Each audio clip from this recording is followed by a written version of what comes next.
This is the Tech Phantom, and welcome to episode 11 of this Dark Souls bow only walkthrough, where I'm trying to finish the game using nothing but the composite bow and without a shield. And in this episode, we are going to go into the Duke's archives and we are going to take on Seath. Now, this is one of the most frustrating episodes of the walkthrough, and it's not really the boss fight. The boss fight turns out to be actually fairly simple and fairly mundane with the bow. But what is very frustrating and more difficult is the lead up, the walk up to the boss fight to Seath the Scaleless. And the reason is that the Duke's archives are full of these crystallized hollows, and they can be buffed by six-eyed channelers, and they do a ton of damage with their tiny crystallized swords. They have a lunging Superman jump, and when they catch you unprepared, they can take a huge amount of life out of your vitality bar. So this you're gonna see a couple of deaths here. Some of them dumb and unexpected, but frankly, a couple were expected. I did expect to die in this walkthrough, and again, that's because of the enemies in this area being able to hit pretty hard. Now, what makes it difficult with the bow is that if you're walking through this area with another weapon, say with something like a sword, you aren't going to, and without a shield, you're going to be in a situation where you're going to be able to dodge a little bit better. With the bow, there is that split second while you're knocking your arrow back in order to shoot it, where you're completely standing still and you're completely undefended and unprotected. And it's those situations that make walking through this area with the bow a little bit more difficult. All right, so enough of a preview of the episode. Let's talk about what's actually happening on screen. So, I'm going on fast speed here in order to show you guys the beginning of the run. And I got through this the first armor bore, and it took several arrows to get through it. And now I'm trying to get through the second armor bore, and there's a little bit of a trick here, and hopefully you guys can see it, even though I'm going at twice the normal speed. But if you can get with the first bore, you can trap it at the beginning of the area. It won't go past the door. And with the second bore, you can trap it right here next to the elevator lever, and you can just take your sweet time and just hit them full of arrows, and it is going to take a long time to get them down, which is why I went into high speed mode. And now that we've gotten rid of the first two bores, we are going to go into the higher areas, and very shortly here we're going to be going on normal speed. Now, the first time I went through here, I got killed right away. So I'm not gonna show that. I got overwhelmed by the crystallized hollows immediately, and I immediately died. So you guys are not gonna miss much. But what I am gonna show you here is the strategy that I ended up using. I didn't want to get overwhelmed again. So what I decided to do is go back to the elevator and pull the elevator down, and that allowed me to take on these two hollows. My plan was to take them one at a time to bring the elevator down so that only one of them would get on. Unfortunately, two of them got on, and I was afraid that three of them were going to get on. So I was hoping that my strategy was going to work a little bit better. If I had to, I was going to pull each of the I was going to give a ride to each of the crystallized hollows in the elevator one at a time, but two of them got on, and luckily three of them didn't get on. That would have been really a sticky situation. I'm sure fun for you guys to watch, but a sticky situation nonetheless. Alright, so our strategy with these enemies, like any enemy with a shield, is to wait until they do their swing attack while holding your arrow ready to go. And here you see that this enemy is buff, so I have to be really careful, because if he hits me and as I'm loosening up an arrow, he can score a counter, he might be able to kill me.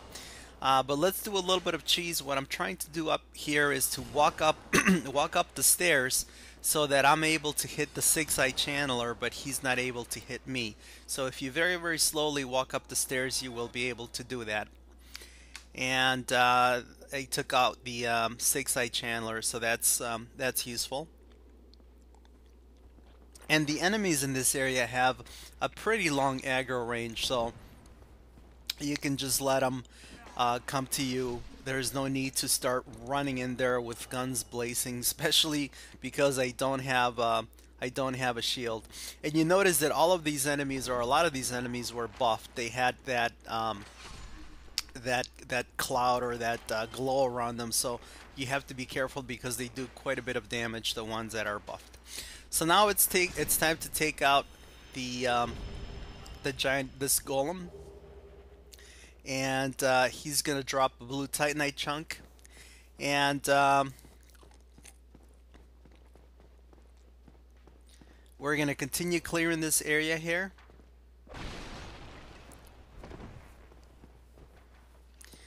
Obviously, because I don't have a weapon, in order to break anything that you cannot break while rolling, I had to unequip my bow, and then I had to use my hand to break through. And I wanted to break that table so that I can get to that soul item. And now it's just a matter of running through and getting to this elevator. Now you're probably wondering why I didn't run through the beginning part of the Duke's Archives, and the reason is that the first time you kill the blue golem, you will get a pendant that will allow you to get into the downloadable content. So I wanted to make sure that I killed the golem, and in order to do that, I had to take out the enemies at the beginning.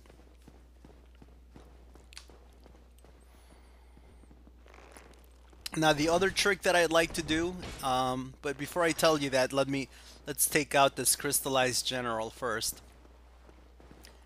And this is another guy that does a lot of damage, but he's pretty slow. And we know that the AI for slow enemies in Dark Souls kind of works in our favor. They could come straight at us with their heavy equipment, with their heavy armament, but when you get to a sort of a mid distance and you start shooting arrows at them, they'll immediately start going into loop rolls. So that makes it for an easy way to take them out. So let me very quickly talk about a little trick that I did at the beginning. You saw me once I got up to this area.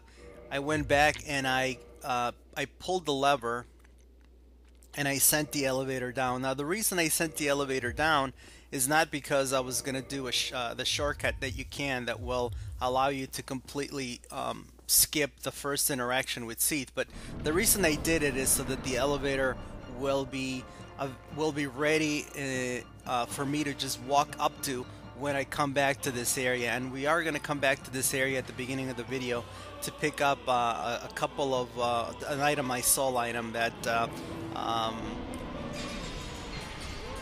that is available here. And we're just going to let Seath kill us here. And I took off all my equipment just to make it easy for him. And I did have the rare ring equipped just in case, because Seath's curse breath attack can curse you. So the rare ring of revital not only will maintain your souls when you die, but if you are cursed, it will remove the curse. So it's a good idea to put the rare ring of revival, or to put a rare ring of sacrifice, and to have equipment that has some curse resistance on it, if you're not going to do that. So we're clearing out the area of these crystallized hollows, and the reason I'm clearing out the back of this area here is because there is a door that will lead to the next part of the area that we're going to go to, but that area is locked. So we need to obtain some keys. So, again, guys, if you're following along, my recommendation for this part of the video, for the Duke's Archives, is to be extremely patient. Do not lose your patience. If you lose your patience, if you try to run through, you are going to die.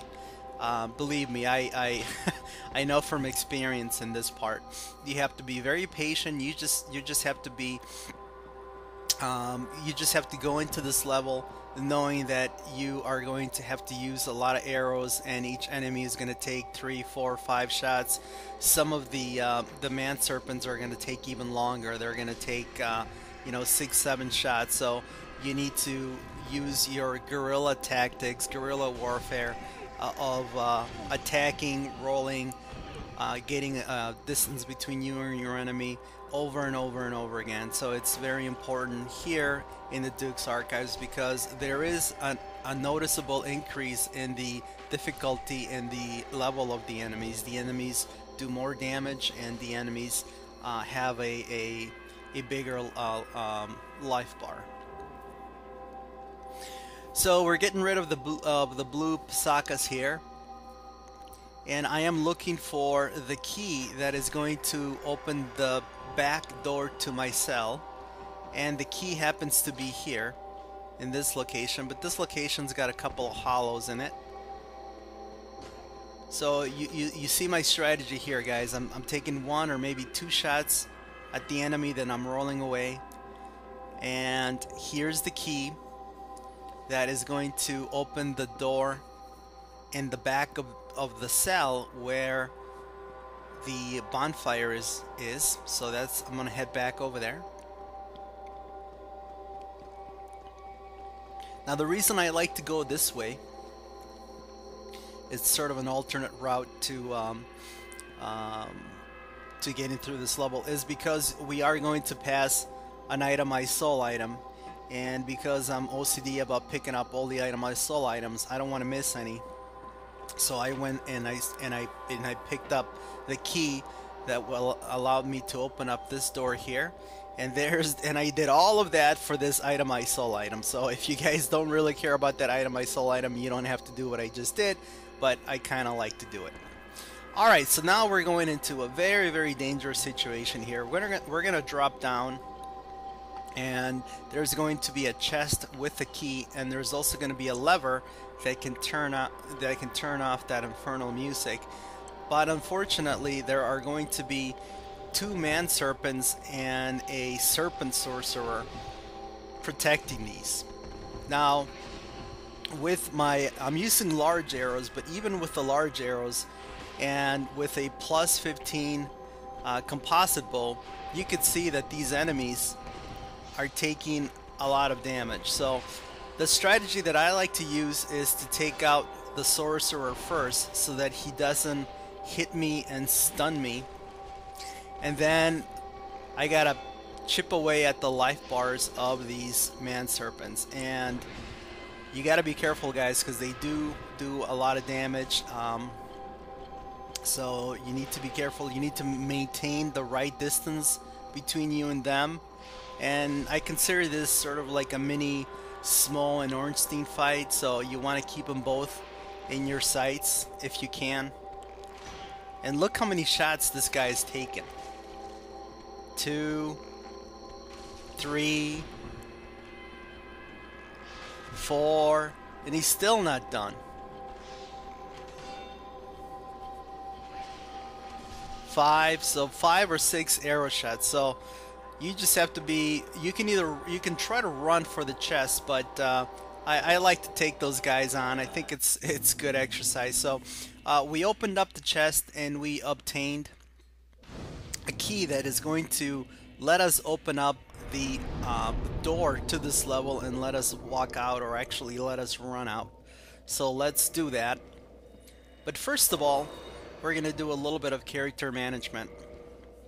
So we're going to use up the itemized souls that I was so set on picking up, and we're going to continue working on our endurance.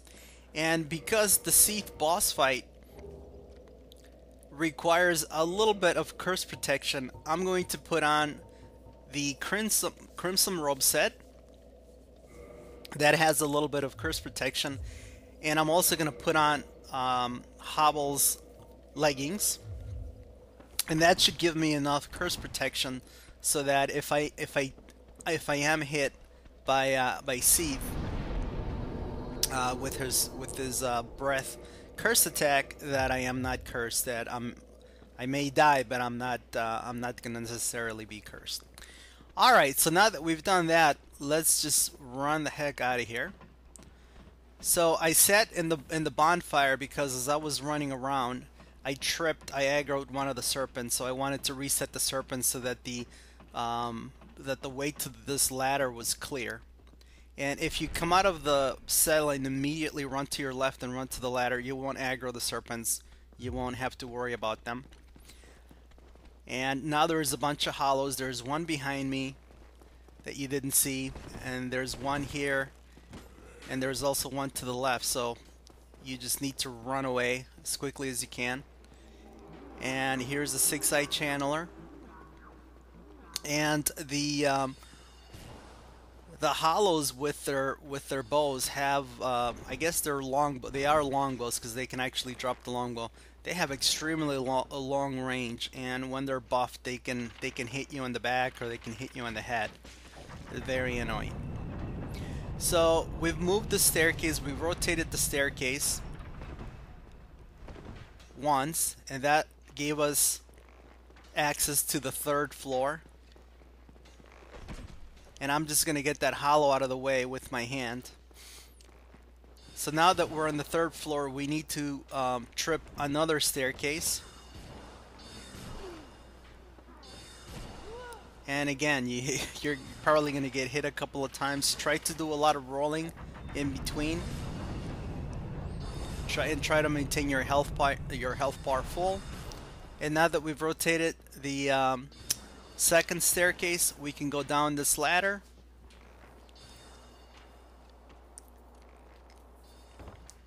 And we find this lever. And finally, that's going to open the way to the bonfire, the true bonfire, the bonfire that's connected to the other bonfires, because the previous bonfire we were at was not connected, was sort of by itself, so you couldn't warp out of it. You can warp into it, but you can't warp out of it.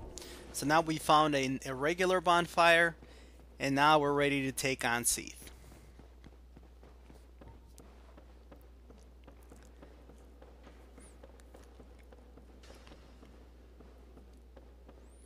So here's another lever that we need to trip.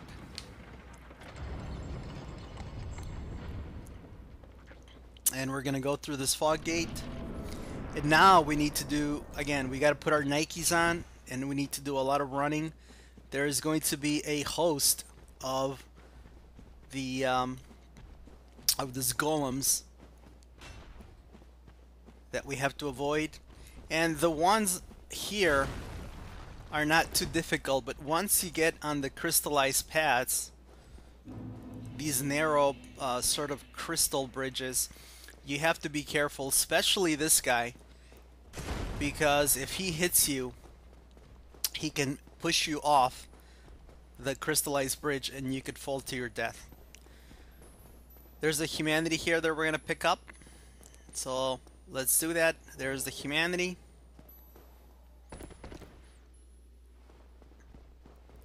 And there's also going to be an itemized soul on the way that, you guys know me, we're going to have to pick up. So I'm playing offline here, but you can see that the developers with the latest patches have put some signs on the invisible platform, so that should help you lead the way. And this is another golem that you want to make sure you don't get hit by, because he will push you off. There is another developer sign showing the way through, and you essentially just have to run straight.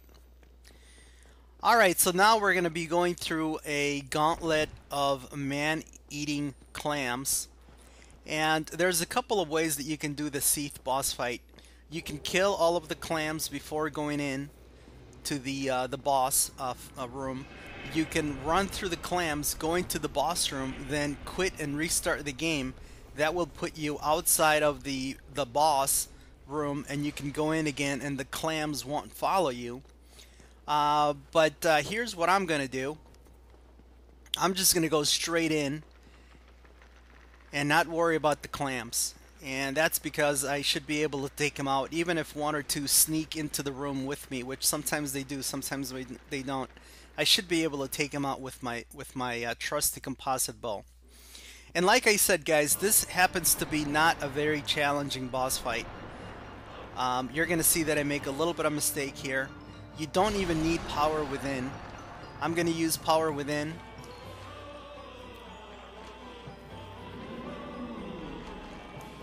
But first, let me take out these clams. So a couple of them did run in, or at least one of them ran in.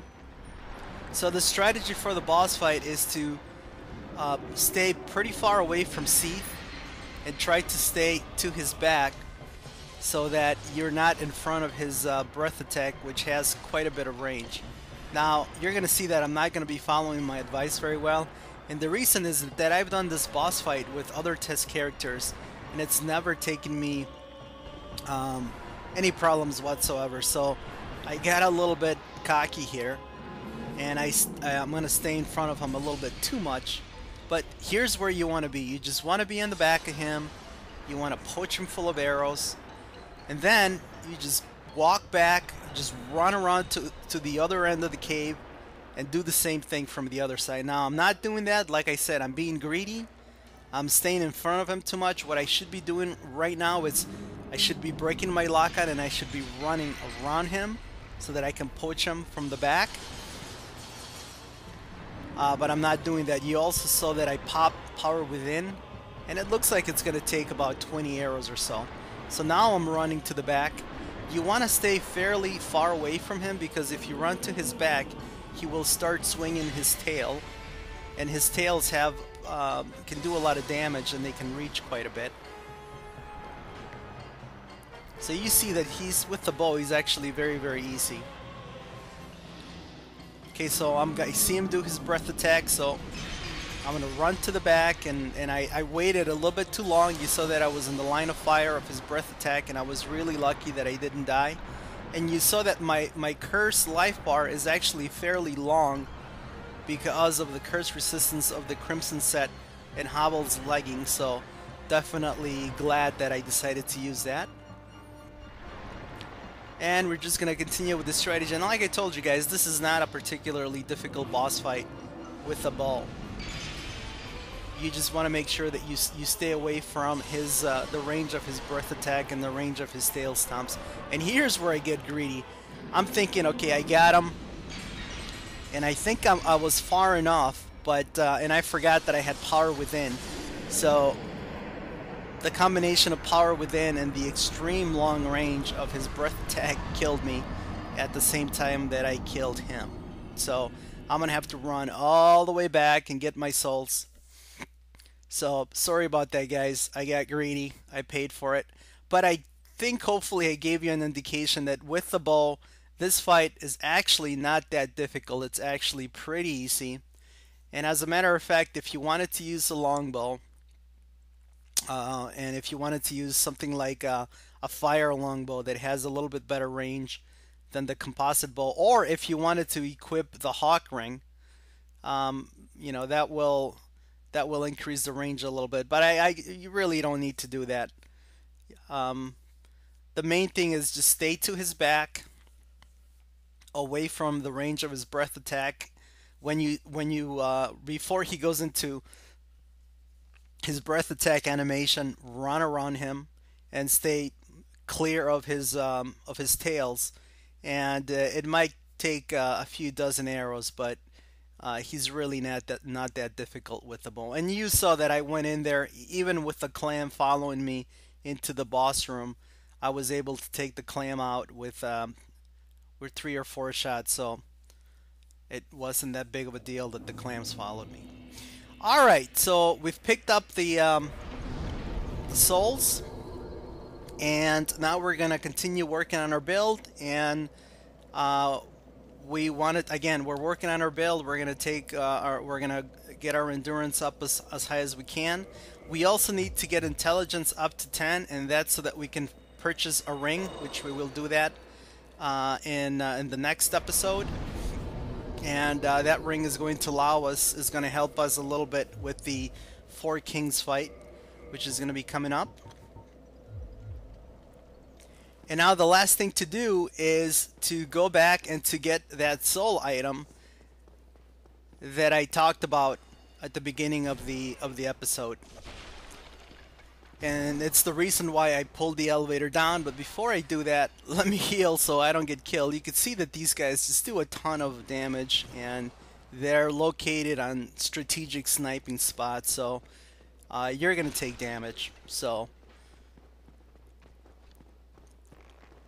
be prepared for that. So I called the elevator down, so it should be waiting for me. And if it wouldn't be waiting for me, I would have to pull the lever, and I would have to wait for the elevator to come down.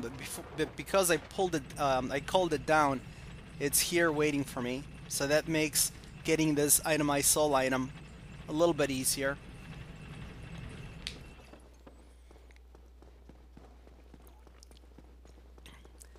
The large magic ember is also in this area. It's in the chest. We have no use for it, so we're going to ignore it. But there's a couple of reasons to come back to the location where Seath killed you at the beginning. And then that chest in the center of the room is the large magic ember. But there's going to be a soul of a great hero here that's worth 20,000 souls, so I definitely want to pick that up. And then I'm going to go back to the bonfire. And then, since this has been a comedy of errors in this episode so far, I'm going to accidentally increase strength instead of endurance. You're going to see me do that here. So, alright guys, that's a mistake. You can tell that it's not going to do much for my weapon capability. So don't do what I just did. Work on your endurance instead. That's going to do it for this episode. This is the Tech Phantom signing off.